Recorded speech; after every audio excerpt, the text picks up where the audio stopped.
Louisiana is known for its hunting, fishing, and wildlife nativity. Its wetlands provide a great habitat for migratory birds. However, not all birds are migratory. The Louisiana whooping crane has found that the scenery fits their lives just right.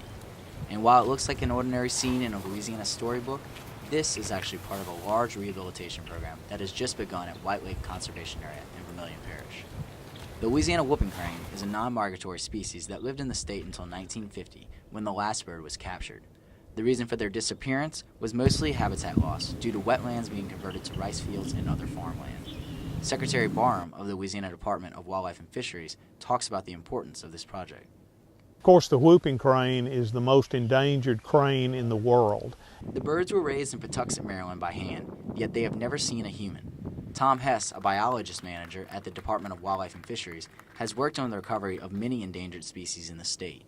Ultimately, what we want, though, we want these birds to be wild, and after this training process is finished, we want these birds to leave the pen and live in the wild.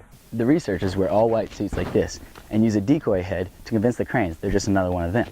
The cranes have never seen a regular dressed human, and this is in hopes that they'll be wild and not attracted to people once they're released.